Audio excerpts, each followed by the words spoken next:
शरणं गच्छामि धम्मं शरणं गच्छामि संघं जो ग्रंथ दिया गया उसके पेज नंबर 23 पर देखें। आर सालिस्तम सूत्र से इसकी शुरुआत की गई है। एक समय में भगवान बुद्ध राजगृह के गृद्धकूट पर्वत पर, जहां भारी तादाद में बोधिसत्व और महासत्व ठहरे थे, अभ्यास कर रहे थे, तो यहां परम पावन जी ने जो कहा उनकी मूल बातों को मैं यहां बताऊंगा। तो जब इस ग्रंथ में मैत्रीनाथ का जो नाम लिया जाता है तो उस समय खैमून विनसेक जो कि एक कोरिया के विद्वान थे, तो अगर उनकी टीकाओं को देखें तो जो मैत्रीनाथ है उनका शरीर हमारे जैसा ही है। दूसरी ओर अगर देखें तो जैसे प्रज्ञा पारमिता सूत्र के अनुसार मैत्रीनाथ को एक देवकाय रूप में कहा गया कि वो एक देवता के रूप में है, ऐसी मान्यता है। तो इस हिसाब से देखें तो दो रूपों में या दो प्रकार के मैत्रीनाथ होंगे। तो एक बार मैं जब थाईलैंड गया तो वहां एक प्रकांड विद्वान से मिला और दूसरी बार गया तो उनसे मुलाकात नहीं हो सकी, शायद उनकी मृत्यु हो गई थी। तो वहां जाकर मैंने देखा कि जहां वो उपदेश दिया करते थे वो एक शिला पर बैठकर उपदेश देते थे। उसी प्रकार से कहा गया है कि जिस प्रकार से भगवान बुद्ध ने उपदेश दिया उस प्रकार का विचार मेरे अंदर आ गया कि किस प्रकार से बुद्धिदास भी बैठकर उपदेश दिया करते थे। तो आज के समय में देखें तो बहुत से धर्म उपदेशक बड़े बड़े आसन पर बैठकर उपदेश देते हैं। तो जैसे कि मैं कहूं तो तिब्बत में भी बहुत सारे आचार्य लोग हैं जो बड़े बड़े आसन पर बैठते हैं, लेकिन वास्तव में भगवान बुद्ध के समय में शिला पर बैठकर उपदेश दिया जाता था। तो हमें उसी प्रकार से करने की कोशिश करनी चाहिए जिस प्रकार से लोग उपदेश दिया करते थे। तो इस सूत्र में जिसमें प्रतिसंपाद और शून्यता की व्याख्या की गई है, यहां दो प्रकार के प्रतिसंपाद की व्याख्या की गई। यहां दो प्रकार के प्रतिसंपाद हैं जो चीजों से जुड़कर बनती हैं, उन पर प्रतिसंपाद लागू होता है। दूसरा, समस्त धर्मों के लिए, सभी के लिए प्रतिसंपाद का नियम होता है। अगर इसे समझें तो किसी चीज पर निर्भर होकर प्रतिसंपाद के अर्थ को देखा जाए तो दूसरों पर निर्भर होकर उत्पन्न होना। उसी प्रकार से नागार्जुन के जो ग्रंथ विचार हैं, उनके जो शिष्य हैं, उनके भी अगर ग्रंथों में आप देखेंगे तो आप समझ सकेंगे कि प्रतिसंपाद का अर्थ कोई भी चीज खुद से सिद्ध ना होकर के बहुत सारी चीजों से मिलकर बनी होती है, उनके हेतुओं और प्रत्ययों से मिलकर बनी होती है। उसका सिद्धांत उन्होंने दिया। और भगवान बुद्ध के जो सिद्धांत हैं, जो सूत्रों में दिया गया है, सरलीकृत किया है, उसी के साथ साथ शून्यता का प्रतिसंपाद, कर्म फल का प्रतिसंपाद, इन दोनों रूपों को आपको समझने की कोशिश करनी चाहिए। सबसे पहले करुणा को आधार बनाकर सभी सिद्धांतों का पालन कर परम धर्म के उपदेशक गौतम को प्रणाम करता हूं। तत्पश्चात श्रावक जो प्रत्येक बुद्ध दुख और समुदय से शांत निर्वाण को चाहते हैं, उन्हें सर्व का ज्ञान द्वारा धर्म की ओर ले जाने वाले, जगत का कल्याण चाहने वाले, बोध सत्य को निर्यात्म ज्ञान, तीनों जगत का कल्याण करने वाले और आशीष भाव से निर्यात्म भाव को जानने वाले श्रावक और बुद्ध की माता प्रज्ञा पारमिता को नमस्कार करता हूं। उसके बाद मूल माध्यमिक कणिका से यहाँ स्तुति की गई है। विरोध रहित, उत्पाद रहित, एकात रहित, नाना रहित, ऐसे 8 तरह के प्रतिसंपाद जो कल्याण करने वाले हैं, ऐसे प्रतिसंपाद की विवेचना करने वाले जो उपदेशकर्ता में श्रेष्ठ हैं, मैं उनकी वंदना करता हूँ। यहाँ पर पधारे हुए भारतीय शिष्यगण, भारतीय धर्म अनुयायी गण और उनके साथ विभिन्न जगहों से आए श्रद्धालु, जैसा कि मैंने कल की व्याख्या की थी कि इस दुनिया में जितने भी सत्व हैं वो सभी सुख की कामना चाहते हैं। सभी चाहते हैं कि उन्हें सुख की प्राप्ति हो, किसी प्रकार का कोई दुख ना हो, किसी प्रकार का कोई नुकसान ना हो। तो अन्य जीवों को भी, चाहे वो छोटे जीव हों या चाहे वो भले ही ना बोल पा रहे हों, वो जानवर ही क्यों ना हो, उनको भी सुख की आवश्यकता होती है। वो भी चाहते हैं कि उनका जीवन सहजता से गुजरे। और कोई भी व्यक्ति या जानवर नहीं चाहता कि दुख मिले, और दुख को प्राप्त करने के लिए जहां तक कहा जाए तो कोई तर्क देने की आवश्यकता नहीं है कि इस तर्क के द्वारा ये दुख आ रहा है। ऐसा करने की कोई जरूरत नहीं है, लेकिन जहां पर तर्क दिया जाए या चिंतन किया जाए उसके लिए अपने दुख को किस प्रकार से काटा जाए, तर्क से अपने दुखों को काटने की कोशिश करनी चाहिए। जैसे कि आप स्वयं सुख को चाहते हो, उसी प्रकार से दूसरे भी सुख को चाहते हैं, चाहे वो किसी भी प्रकार का मनुष्य या प्राणी क्यों ना हो। तो अगर ऐसा हम विचार करें कि स्वयं को सुख चाहिए और दूसरों को भी सुख चाहिए, तो इसके लिए अपने चित्त को वश में करने की आवश्यकता है। और इसका जब आप चिंतन करें तो अपनी प्रज्ञा का ज्यादा से ज्यादा इस्तेमाल करना चाहिए। इन चीजों का आप अगर ध्यान रखें, अगर अभ्यास करेंगे तो लाभदायक हो सकेगा। और आधुनिक विज्ञान में कहा गया है कि जो मनुष्य का स्वभाव है वो वास्तविक स्वभाव है, वो करुणा, प्रेम, मैत्री से युक्त है। उसके चित्त की स्थिति इस प्रकार से है। इस बात को आज वैज्ञानिक लोग भी मान रहे हैं। ये जो मनुष्य करुणा, मैत्री भगवान बुद्ध के द्वारा प्रतिपादित जो ग्रंथ है या दर्शन है उसमें सम्मिलित है। इसके साथ साथ आधुनिक विज्ञान के लोग मान रहे हैं और जो भी चीजें हैं, दुनिया के जितने भी धर्म हैं, सभी में प्रेम करुणा के अभ्यास की व्याख्या की गई है। सभी के मूल सिद्धांत यही हैं कि लोगों को किस प्रकार से सुख दें, किस प्रकार से उनका लाभ हो, किस प्रकार से दूसरों का हित कर सकें। इसके बारे में हमें चिंतन करना चाहिए, उसके बारे में बार बार सोचने की जरूरत है। तो सभी धर्मों की जो मान्यता है उसके अनुसार कहा जाता है कि आप जितना क्रोध, घमंड, ईर्ष्या रखेंगे, उतना ही आपके शारीरिक या मानसिक विकार उत्पन्न होंगे।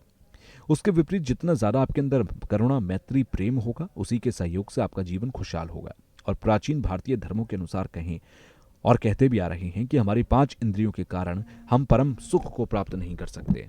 अगर सुख की प्राप्ति करना चाहते हैं तो हमारा जो मनोविज्ञान यानी मन का जो विज्ञान है, उसके द्वारा ही परम सुख को प्राप्त किया जा सकता है। इस प्रकार की मान्यताएं सभी परंपराओं में देखने को मिलती हैं। किस प्रकार चित्त को प्रशिक्षित करें, तो उसके लिए हमारी भारतीय परंपरा के अनुसार सम्मत और विपश्यना का अभ्यास करके हमारे अपने मन को संतुलित करना चाहिए। और यह अभ्यास भारत के प्राचीन धर्मों में भी देखने को मिलते हैं। तो भगवान बुद्ध ने भी बुद्धत्व प्राप्त करने के बाद कहा था कि अपने चित्त को आप पहचानो, अपने मन को वश में करो, तभी जाकर आपको सुख की प्राप्ति हो सकती है। भौतिक विकास और भौतिक वस्तुओं से सिर्फ शारीरिक सुख की प्राप्ति हो सकती है, उससे मन की अनुभूति कभी नहीं होगी। अगर आपका मन अशांत है तो उस समय आपके आसपास कितनी भी अच्छी चीजें क्यों ना हो, कितनी भी व्यवस्थाएं क्यों ना हो, सारी की सारी चीजें खराब लगती हैं। और उसके विपरीत अगर आपका मन शांत है, आप तसल्ली में रह रहे हैं, तब आपके पास कितनी भी कमी क्यों ना हो, आप अपने जीवन को आसानी से चला सकते हैं।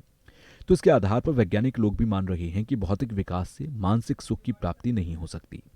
इस बारे में हमें चिंतन करना चाहिए, विचार करना चाहिए। फिर जितने भी हमें दुख देने वाले कारक हैं वो हमारी तृष्णा के कारण हैं, तो इनको एक बुराई के रूप में समझना चाहिए कि ये हमारे अंदर बुराई है, ये विकार है, इसको पहचानना चाहिए। इनको पहचानने के बाद ही हमें इनको नष्ट करना चाहिए। और जब ईर्ष्या हमारे अंदर बहुत ज्यादा उत्पन्न होती है तो ईर्ष्या उत्पन्न होने का कारण हमारी आसक्ति होती है। बहुत ज्यादा लगाव या मोह होने के कारण ईर्ष्या उत्पन्न हो जाती है। तो इसको समझने की कोशिश करनी चाहिए। और भारत के सभी धर्मों में इस प्रकार की मान्यता है कि तृष्णा हमारे मन को दुखी करती है। जितना लगाव, जितनी आसक्ति होगी, उतना हमारा मन दुखी होगा। सभी इस सिद्धांत को मानते हैं। तो आप इसके अतिरिक्त देखें तो जैन या विभिन्न परंपराएं जो हैं उसमें तपस्या, ध्यान आदि करके वो भी चाहते हैं कि हमारी इंद्रियों के द्वारा जो बहुत सारी आसक्ति पैदा होती है उसे कैसे काटा जाए, उसे कैसे नष्ट किया जाए, और उसके साथ साथ जो हमारा आंतरिक मन है उसके द्वारा अभ्यास किया जा सके। तो उसके बाद देखिए तो 3 धातुओं की व्याख्या की गई है। सबसे पहले काम धातु, रूप धातु और अरूप धातु। और उसमें भी ध्यान करने के लिए अपनी अपनी व्यवस्थाएं हैं। उसमें भी हर एक धातु में जहां पर सत्व रहते हैं वहां पर अभ्यास करने की व्यवस्था दी गई है। तो तर्जकों के अनुसार भी अगर उनसे पूछा जाए कि उनकी व्यवस्था या व्याख्या किस प्रकार से है तो स्पष्ट उत्तर संभव नहीं होता। लेकिन फिर भी अगर हम इन्हें बौद्ध दर्शनों के अनुसार देखें तो अच्छी तरह से समझा जा सकता है ये किस प्रकार काम धातु में या फिर किस प्रकार से रूप धातु में समाधि का जो अभ्यास है उसको किया जाता है। खासकर इसको भी एक क्रम से बांटा गया है। तो अगर आसक्ति को हम पूर्ण रूप से नष्ट करना चाहें तो उसके लिए हमें समाधि की आवश्यकता होती है, ध्यान करने की आवश्यकता होती है। इससे हमारे अंदर मोह नष्ट हो सकेगा। इसके साथ साथ हमें सम्मत का भी अभ्यास करने की आवश्यकता है, जिससे हम अपने मन को एकाग्र कर सकें, अपने मन को वश में कर सकें। तो इस प्रकार के जो अभ्यास हैं वो करना चाहिए। और उच्च धातु में भी देखें तो जो भी सम्मत का अभ्यास करते हैं उसमें जो प्राणी हैं वो अभ्यास करते हैं।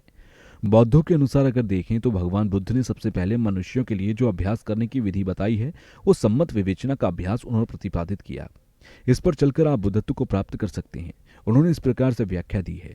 इसके बाद अगर आप अपने क्लेश को नष्ट करना चाहते हैं या विद्या को नष्ट करना चाहते हैं तो इसके लिए आपको अनात्म का सिद्धांत समझने की आवश्यकता है।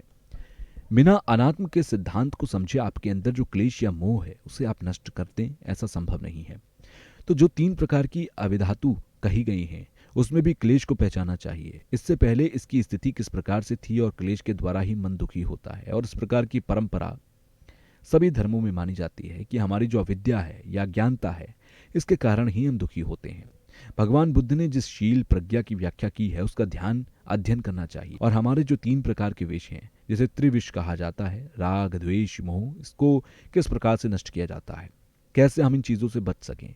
और जब किसी व्यक्ति के अंदर राग उत्पन्न हो तो जिस व्यक्ति के अंदर राग उत्पन्न हो उसे, उस चीज को, उस वस्तु को बुरी चीज में देखकर ही आप आसक्ति को कम कर सकते हैं। वहीं अगर आपके अंदर द्वेष उत्पन्न हो रहा है, अगर क्रोध उत्पन्न हो रहा है, तो उस समय आपको प्रेम का अभ्यास करना चाहिए। तो इस प्रकार से जो राग, द्वेष, मोह उत्पन्न हो रहे हैं, तो इन्हें नष्ट करने के लिए इसके प्रतिकारी हैं। हर क्लेश के अपने अपने प्रतिकारी हैं। अगर हमारे अंदर बहुत ज़्यादा घमंड हो तो हमें प्रेम का अभ्यास करना चाहिए और इस प्रकार की दो व्यवस्था हैं, उसे नष्ट करना चाहिए। हर क्लेश को नष्ट करने के लिए उसका प्रतिकारी है, उसे नष्ट किया जा सकता है और अपने व्यवहार में लाने के बाद ही इसे समझा जा सकता है। और जितने प्रकार के हमारे क्लेश हैं, बुराई हैं, जो अविद्या के कारण उत्पन्न है, ये हमें चिंतन करना चाहिए। फिर आर्यदेव के द्वारा भी कहा गया कि क्लेश को नष्ट करने के लिए सबसे पहले अविद्या रूपी जड़ों को काटें, फिर उसे काटें, अपने आप क्लेश और बुराइयों को भी नष्ट कर सकते हैं। फिर आगे कहा गया कि आखिर इसे कैसे करें। फिर कहा गया कि अनात्म के सिद्धांत को जानते हुए इसे आप कर सकते हैं। फिर आगे नागार्जुन के मूल माध्यमिक कणिका में भी कहा गया कि अगर आप बाहरी चीजों को सत्यता को नहीं समझेंगे, तो उसके स्वभाव को अगर आप ठीक से नहीं समझेंगे, तब तक आप अपनी अविद्या को नष्ट नहीं कर सकते। तो इसको जानने के लिए, नष्ट करने के लिए उन्होंने शून्यता का प्रतिपादन किया। हम लोग जानते हैं कि सभी लोग समाज में रहते हैं, तो समाज में रहकर एक दूसरे पर निर्भर हैं। तो इस प्रकार की निर्भरता को देखें तो ये प्रतिसंपात का नियम है कि हम एक दूसरे पर निर्भर रहकर एक दूसरे पर आश्रित रहते हैं। इस प्रकार के जो विभिन्न तरह के जो दर्शन हैं, इनको हमें जानना चाहिए कि इनका सच्चा अर्थ क्या है। ये कोई बौद्ध धर्म की बात नहीं है। प्रतिसंपात का सिद्धांत सभी पर लागू होता है। इसके लिए कोई धर्म या व्यक्ति विशेष की बात नहीं है। हम किसी भी क्षेत्र में देखें तो सभी जगह ये सिद्धांत लागू हो सकता है। तो इसको जानना चाहिए, समझना चाहिए। मैं लगभग 3 दशकों से वैज्ञानिकों से संवाद करते आ रहा हूँ। वो बौद्ध धर्म को मानते हुए ऐसी बात नहीं। अपने चित्त को तटस्थ रखते हुए हम उनके साथ व्याख्या करते हैं, बातचीत करते हैं। आगे फिर चक्षु शतक में आर्यदेव के द्वारा व्याख्या की गई है कि किसी भी प्रकार की अज्ञानता को आप नष्ट करने की कोशिश कर रहे हैं, तो उसके लिए भगवान बुद्ध के जो दर्शन है, शून्यता और प्रतिसंपात को जानना चाहिए। और इस प्रकार की व्याख्या केवल एक बार जानने से संभव नहीं है। जब तक आप इसके वास्तविक अर्थ को ना जान लें, जब तब तक चिंतन मनन करना चाहिए। और बाद में परम पावन जी ने कहा कि जो हमारा इंद्रिय ज्ञान है वो अपनी जगह पर स्थिर है। हमारा ज्ञान इंद्रिय, चक्षु इंद्रिय है, इनके एक जगह पर अपने अपने कार्य होते हैं, लेकिन हमारा जो कायी इंद्रिय है वो पूरी जगह व्याप्त होता है। ये पांचों इंद्रियों पर व्याप्त रहता है। हमारे अंदर जो क्लेश है उसकी जड़ अविद्या होती है। इसी के कारण क्लेश उत्पन्न होता है और इसके भी कई स्तर होते हैं, स्थूल प्रकार के और सूक्ष्म प्रकार के। इनको भी समझने की कोशिश करनी चाहिए। तो ये क्लेश अज्ञानता के कारण ही पैदा होते हैं। जब हमारे अंदर अज्ञानता होती है तब हम बहुत से अकुशल कर्म कर बैठते हैं। तो अकुशल कर्म की वजह भी इस प्रकार के मिथ्या विचार हैं, या जिस चीज को हमने सोच के रखा है उसके कारण गलत कर्म होते हैं। और इन चीजों को भी नष्ट करना चाहें तो ये भी विद्या के द्वारा, ज्ञान के द्वारा संभव है। और माध्यमिक अवतरण में भी कहा गया कि क्लेश को नष्ट करने के लिए प्रमुख कारण जो साधक लोग होते हैं, खासकर जो योगी जिन्हें हम कहते हैं, उनका अभ्यास करना चाहिए कि किस प्रकार से हमारी जो अविद्या है उसको नष्ट कर सके और अपने क्लेशों को नष्ट कर सकें। फिर इसमें कहा गया कि अनात्म के सिद्धांत को भी 2 भागों में बांटकर इसकी व्याख्या की गई। सबसे पहला जो पुद्गल अनात्म या पुद्गल निर्यात्म, दूसरा धर्म निर्यात्म। तो 2 प्रकार से इस निर्यात्म को समझना चाहिए। और धर्म निर्यात्म को समझें तो ये बहुत ही गुण और सूक्ष्म होता है। तो सबसे पहले हम पुद्गल निर्यात्म को समझ सकते हैं। वो स्थूल प्रकार का होता है, उसे समझाना आसान होता है, समझना भी आसान होता है। और चंद्रकीर्ति ने भी कहा है कि प्रश्नपाद में ये कहा कि मैं आप लोगों से कहता हूं कि प्रश्नपाद की जो ग्रंथों में व्याख्या की गई उसको पढ़ना चाहिए। उसमें और स्पष्टता से समझने को मिलता है कि कैसे हम धर्म निर्यात्म और पुद्गल निर्यात्म दोनों को नष्ट कर सकते हैं। किस प्रकार से हमारे अंदर जो आत्मरूपी मिथ्या दृष्टि है, विचार है, उसे नष्ट कर सकते हैं। और ये केवल आपके अभ्यास के द्वारा ही संभव है। तो वैज्ञानिकों के साथ मेरे कई सालों से बात हुई है, बहुत सारे संवाद हुए हैं, किस प्रकार से जो सत्य है उसे हम ग्रहण कर सकते हैं, तो उनकी वास्तविकता किस प्रकार से होती है। तो बौद्ध धर्म के अनुसार मैं कहूँ तो केवल और केवल आपके लिए भगवान बुद्ध के वचन है। इस प्रकार से आप शब्द को मान लेंगे तो उससे ज़्यादा फायदा नहीं होगा। और जब मैं वैज्ञानिक लोगों के साथ संवाद करता हूं तो उनको मैं बौद्ध धर्म का ज्ञान दूं, ऐसी बात नहीं है। जो मूल चीज़ें हैं, जो सैद्धांतिक चीज़ें हैं, वो किस प्रकार से नागार्जुन और भगवान बुद्ध के विचार हैं, उन पर चर्चा होती है। तो इसको जानने के लिए हमारे अंदर एक लालसा होनी चाहिए, एक इच्छा होनी चाहिए। और किसी भी चीज़ को जानने की कोशिश करें या समझना चाहें तो उससे पहले हमारे मन में एक संदेह होना चाहिए कि ये चीज़ है तो कैसे है, कैसे घटना होती है, क्यों है, ये जानना चाहिए। तो उसके बारे में भी भगवान बुद्ध ने कहा कि मैं आपके दुखों को ना तो जल से धो सकता हूँ, ना तो हाथ से काट सकता हूँ, ना तो मैं अपना ज्ञान आपके अंदर प्रशिक्षित कर सकता हूँ। तो ये जो चीज़ें मैंने प्राप्त की हैं, आपको स्वयं प्राप्त करने की आवश्यकता है। तो मैं की भावना को समझना चाहिए। ये विचार हमारे आंतरिक मन के द्वारा पैदा होते हैं, उसमें सम्मिलित होते हैं, इनको समझना चाहिए। आखिर जो मैं का विचार करते हैं वो कहाँ पर है, किस जगह पर है? क्या मेरे हाथ में है, या फिर जो हमारे 5 स्कंद हैं उनमें है, या फिर हमारे अतिरिक्त जो हमारे चित्त है या मन है उसमें है, कहाँ पर है? इसके बारे में हमें चिंतन करना चाहिए, क्योंकि भगवान बुद्ध ने स्पष्ट तौर पर कहा है कि आपको खुद परीक्षण करने की आवश्यकता होती है।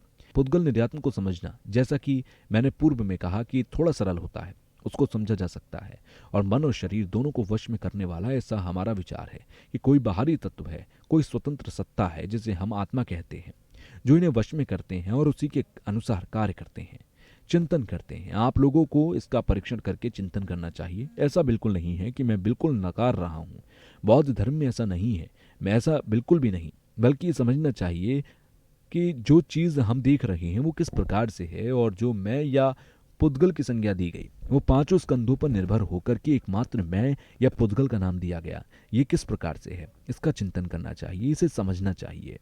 फिर रत्नावली में भी नागार्जुन ने कहा है कि जब तक हमारे स्कंदों के प्रति आपकी आसक्ति रहेगी, जब तक इनके प्रति आपका लगाव रहेगा, तब तक आपके अंदर मैं की भावना या क्लेश उत्पन्न होते रहेंगे।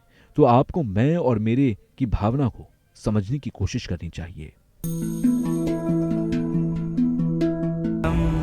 शरणं गच्छामि धम्मं शरणं गच्छामि